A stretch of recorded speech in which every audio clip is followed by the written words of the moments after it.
कन्हैया यशोदा के पास गए, बोले भाभी जी प्रणाम, कहो क्या हाल। यशोदा जी बोली ठीक है देवर जी, आप कहो कैसे हो, आपके हालचाल ठीक है। कहा हमारे ठीक है, कहो कैसे आना हुआ।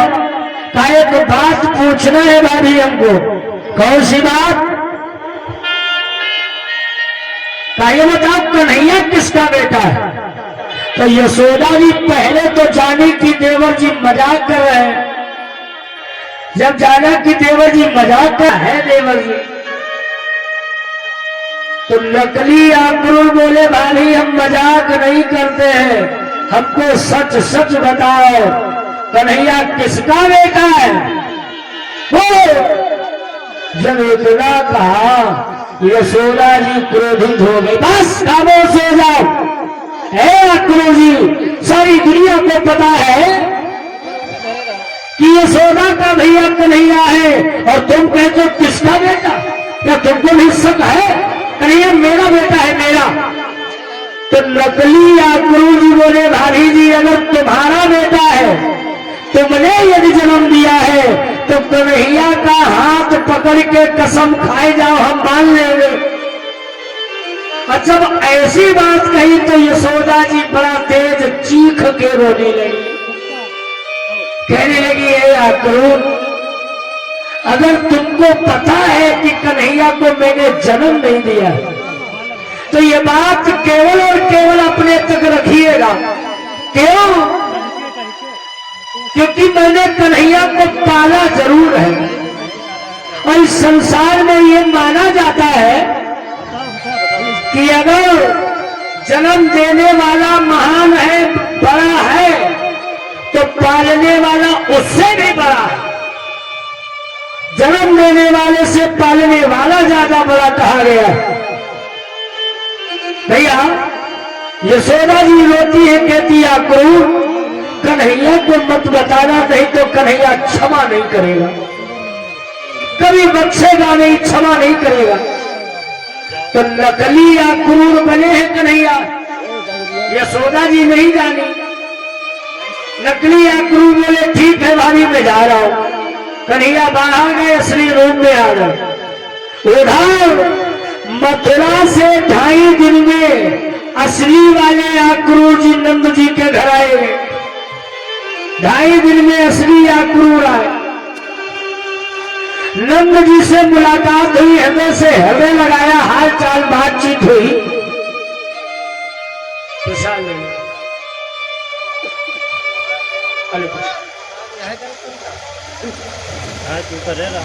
असली अक्रूर जी प्रणाम किए नंद जी को।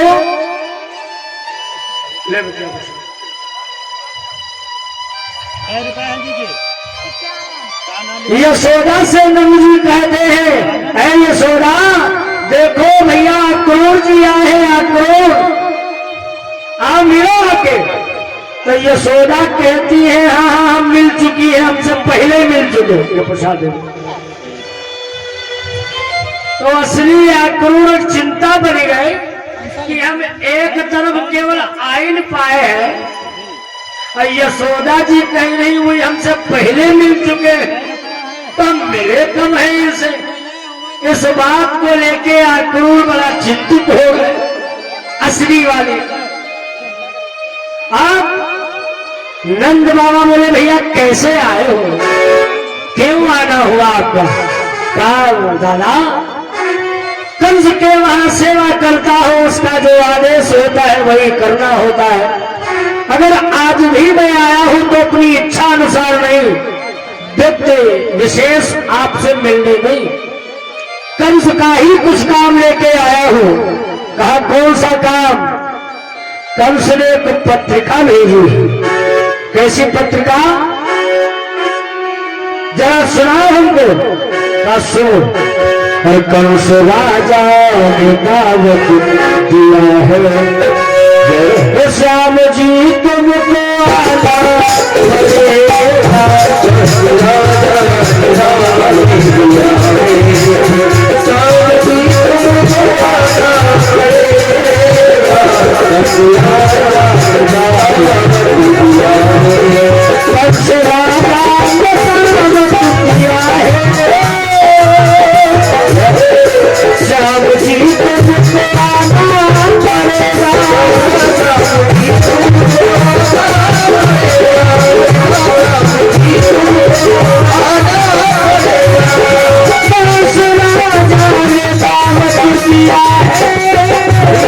श्याम जी तुमको आना पड़ेगा,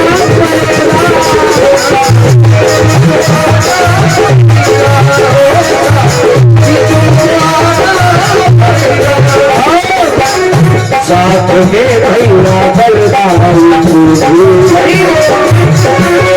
में भैया बलदाऊ, साथ में भैया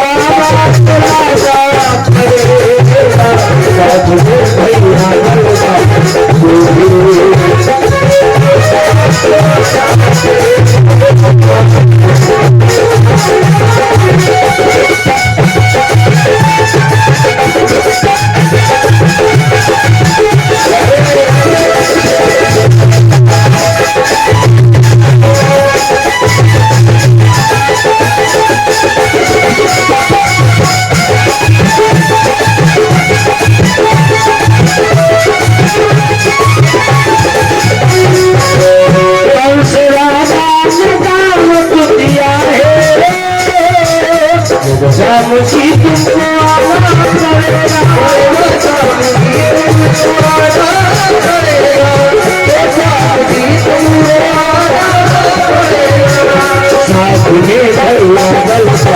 पड़ेगा, साथ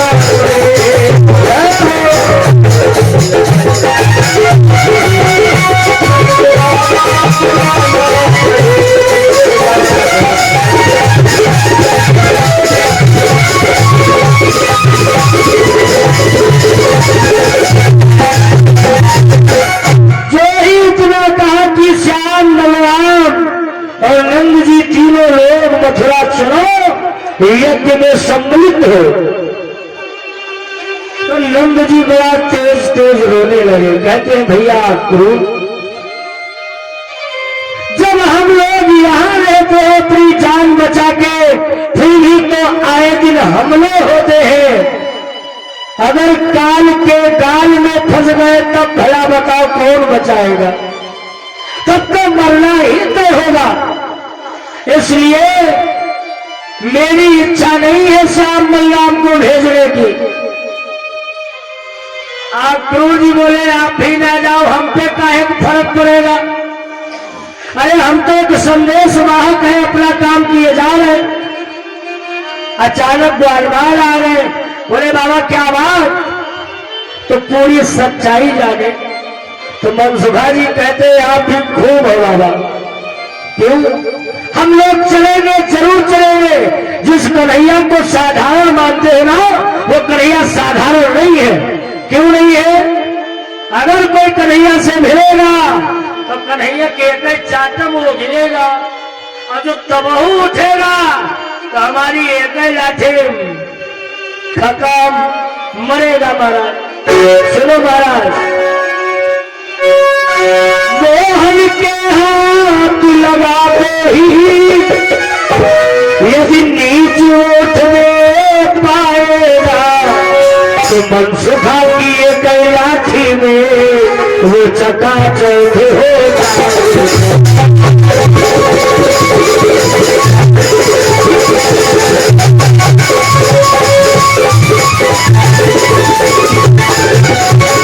हम लोगों को कमजोर मानते हो? नहीं, हम कमजोर नहीं है बाबा, चलेंगे। नंद जी आक्रोश से कहते सुनो भैया आक्रोश, भैया मेरा विचार ये है, कहने वालों को कहने दो, ले चलो हमें सब ग्वालों को बलराम श्याम को रहने दो, उनको गाने चलो, हम मरने को तैयार है। मेरे सामने अगर श्याम बलराम मरेंगे तो मुझसे बर्दाश्त नहीं होगा। अब पूरे ब्रजमंडल में सूचना बन गई, कन्हैया जी आए, वो भी बोले हम चलेंगे, जाएंगे बाबा। पूरे ब्रजमंडल में हाहाकार छा गया कि कन्हैया मथुरा जाना चाह रहा है। जिन जिनने जाना है कन्हैया मथुरा जाएगा। उन घरों में भैया ऐसा मातम छाने लगा जैसे कोई परिवार में मृत्यु हो जाए, कोई मर जाए, घर में भोजन नहीं बनता, ऐसा मातम छाने लगा। कन्हैया जी यशोदा के पास आए, बोले मैया आप आज्ञा दे दो, मैं जा रहा हूं मामा से मिलने के लिए, जीवन में अवसर मिला है मिल लूं। अच्छा कुछ मामा बहुत खतरीले भय, आलम मामा माहिर, रामायण मामा मारी, महाभारतम मामा शकुनी और भागवत में मामा कंस और जौले खेतनम गेहूं संगम उपज जाए मामा, समझो उनकी सत्यानाशिनी है। ये मामा सिवाय नाश करावे के अलावा कुछ किए नहीं। एकदम डबल नाव लगा है, डबल मामा। ऐसे ये मामा है। कन्हैया कहते हैं मैया मैं मामा से मिलना जरूर चाहूंगा, मैं जाना चाहूंगा। यशोदा कहती कन्हैया जिस दावत को, आमंत्रण को, निमंत्रण को तू अपना मानता है, ये निमंत्रण दावत दावत नहीं है। ये दावत तेरे लिए अदावत का काम करेगी। बाबा झूला वाले 10 मुद्रा, साले बाबा 10 मुद्रा हमारे दिए, खूब सुखी रहा बाबा। और ये मुकेश जी शर्मा 1100 मुद्राएं, अमरेंद्र मौर्य जी 1100 मुद्राएं, छोटे पंच जी 1050 मुद्रा दान किए हैं। और ये 21 मुद्रा मुकेश शर्मा जी, 50 मुद्रा शैलेंद्र प्रधान जी की ओर से दान हुआ है। और ये दानियों के नाम 50 मुद्रा पप्पू नाई की ओर से, 100 मुद्राएं मणिराम शर्मा की ओर से, 251 मुद्राएं गुड्डू जी की ओर से हलवाई जी, और 50 मुद्रा गुड्डू सिसोदिया की ओर से है। 11 मुद्रा प्रसाद घनश्याम की ओर से, 50 मुद्रा हरद्वारी की ओर से, 20 मुद्रा शिवपाल की ओर से है, 50 मुद्रा ये मौर्य की ओर से है, और 21 मुद्रा राम लखन जी की ओर से, 20 मुद्रा आदर्श जी की ओर से, 21 मुद्रा राम सेवक जी की ओर से है, और 50 मुद्रा शोभे की ओर से है, 21 मुद्रा ठुन्नी की ओर से है, 20 मुद्रा हिमांशु की ओर से, 201 मुद्रा ये पुतन्नो सिंह शाह जी गंगापुर से पधारे हैं, और 21 मुद्रा ऋतिक जी की ओर से है, और 101 मुद्रा कुलदीप जी की ओर से, 11 मुद्रा आयांश की ओर से है, 11 मुद्रा ये सुरेश जी की ओर से दान हुआ है, और 101 मुद्रा राम नरेश जी की ओर से है, 50 मुद्रा गुड्डू की ओर से है, 50 मुद्रा मौर्या की ओर से, 50 मुद्रा प्रदीप की ओर से, 50 मुद्रा सालिक की ओर से है, और 20 मुद्रा सत्यवान की ओर से है, और 50 मुद्रा बेचेलाल जी की ओर से, 50 मुद्रा साहू गुप्ता की ओर से है। शुभाशीर्वाद जीवन सभी दानियों का मंगल है, शुभाशीर्वाद है सभी के लिए। यशोदा कहती है सुन कन्हैया,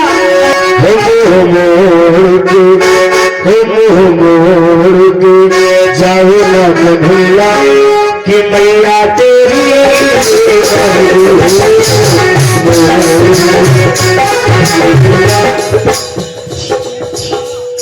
झूला वाले बाबा जी, सालिम बाबा ये 20 मुद्रा दिए, जुग जुग जियो बाबा कि मैया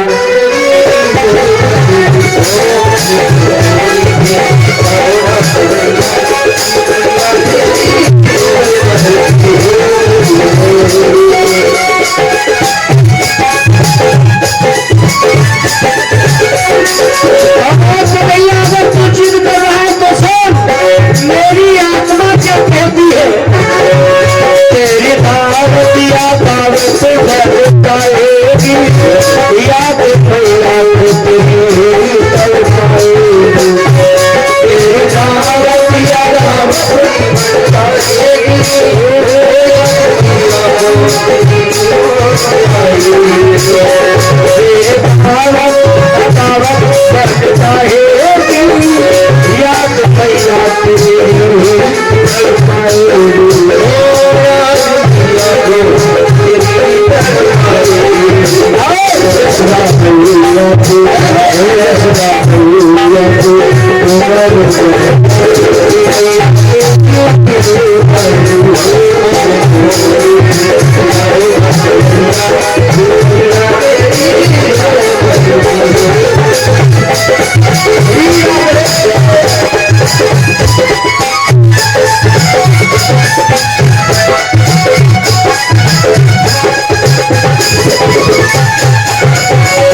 मना करे, माँ बाप मना करे तो एक बार मानना चाहिए। कन्हैया जिद कर दिए, माँ मुझे जाना है तो जाना है। छोटे छोटे बच्चे चीख रहे हैं, रो रहे हैं। बूढ़े बुजुर्ग जो बिस्तर छोड़ के चल नहीं पाते हैं, वो शाम की जुदाई को जान के चीख रहे हैं, रो रहे हैं। नंद जी से कन्हैया जी कहते हैं, बाबा आप ग्वाल वालों को लेकर के पैदल चलो, मथुरा की ओर मैं और बलदाऊ दादा क्रूर चाचा के रथ पे सवार होकर आ रहा हूं, आप चल सकते हो। तो इधर नंद बाबा जी ग्वाल वालों को लेके रोते हुए मथुरा की ओर बढ़े हैं और उधर कन्हैया जी फुल तैयारी कर लिए हैं मथुरा जाने की। माता के छूके चरण जब रथ पर हुए सवार, तो यशोदा माता गिर पड़ी करके कोई मां नहीं चाहती है कि मेरी औलाद मुझसे दूर हो, क्योंकि जीने का सहारा औलाद से ही माँ बाप रखते हैं। आज के समय में लोग तो वृद्धा आश्रम में छोड़ देते हैं माँ बाप को, बोझ मान रहे हैं माँ बाप को। एक उदाहरण आपको मैं बता दूं कि जो लोग ऐसा बर्ताव अपने माँ बाप के साथ कर रहे हैं, उनको वैसा ही बर्ताव झेलना पड़ेगा, यही तय है। एक सास ससुर को बहू मिट्टी के बर्तनों में भोजन देती है। एक दिन पोता ने देखा कि बाबा जो भी कुछ जमीन जायदाद मकान सब कुछ है तुम्हारा, और तुम्ही को मिट्टी के बर्तन में भोजन मिल रहा, ऐसा क्यों? तो बाबा बोले, बेटा सब तुम्हारी महतारी की महिमा है, दया है, उनकी मेहरबानी है, तुम्हें मिट्टी के बर्तन में भोजन मिल रहा। पोता बोला, बाबा कल सुबह जब भोजन लेके आवे हमारी माता जी, कुछ ऐसा करना जो बर्तन जमीन पे गिरे मिट्टी वाले सब टूट फूट जाए। तो बाबा कह लगे, मम्मी तुम्हारी इतनी भली है, जमीनें खवा जाए भैया काहे लगे। पोता कह लगा, बाबा कल से अगर तुम्हारी सेवा न चालू हो जाए तो हमें कहना। कहा ठीक भाई, संभाले रहे, नहीं तो भीख बजाय झुलियों छीन ली जाए, संभाल लेना। कहा ठीक बाबा। दूसरे दिन जो ही भोजन की तैयारी हुई तो सास ससुर बर्तन धुल के रखना चाहे जमीन पे, बर्तन तेज गिरे, टूट गए, और जो ही बर्तन ये टूटे हैं तो बहुरिया कहती है, ये क्या किया तुम लोगों ने? कहा गलती हो गई बहू रानी। कहा अगर गलती हुई है तो जमीन साफ करो, जमीन पे भोजन करो। बाबा जी अपने पोता की ओर निहार रहे, अब तुम्हारे कहे जो काम के ना क्या सोचो। तो पोता मुस्कुराए रहो, भैया की ओर से 20 मुद्रा हमें मिले हैं, सुखी रहो। बाबा देख रहे पोता की ओर बार बार, कि तुम कहे रहा तो हम बर्तन तोड़े में अब क्या करी। तो पोता पास हम आओ, बोलो बाबा बर्तन तोड़ डाले। बेटा टूट गए? कहा बिल्कुल तोड़ गए। कहा बेटा टूट गए तो क्या करूं?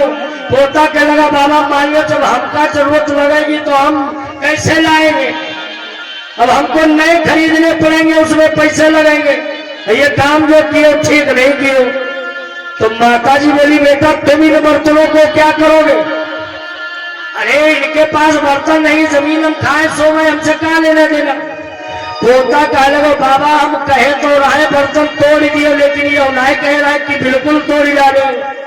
अत्ते बचाए देते जब हमारे बाप माता नहीं बूढ़े होते तो उनको वह काम चल जात।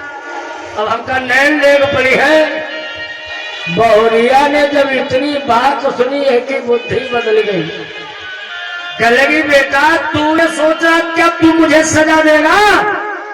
ऐसा मेरे लिए तू भी करेगा? कहा भैया जब तुम अपने सास ससुर के संग में जो कर रही हो तो 4 दिन के बाद जब मेरी बारात होगी तो मेरी भी पत्नी तुम्हारी बहुरिया बनेगी, तुम सास ससुर बनोगे। तो आज जैसे तुम इनकी सेवा कर रही हो तो हमको यह शिक्षा देख पड़ी, हमारे माता पिता की सेवा ऐसी होए। बहुरिया चरणों में सास ससुर के गिर गई, बोली हमको क्षमा कर दो, हमसे अपराध हो गया, हमसे अपराध हो गया। उसी दिन से सास ससुर की सेवा चालू। ऐसी औलादें होती है संसार में, कोई नहीं चाहता है जुदा करना। माँ अपने बच्चे को समझा रही है, बुझा रही है, लेकिन कन्हैया नहीं मान रहे। कैसे कन्हैया जाते हैं आप लोग बाद में जानेंगे। और भैया लोगों का कहना था आज 2-2.5 घंटे की कोई झांकी है। आज बहुत भयंकर व्यवस्था है झांकियों की। तो ऑपरेटर तो मान लो परेशान है झांकी के लिए, तो आप लोग झांकी देखेंगे।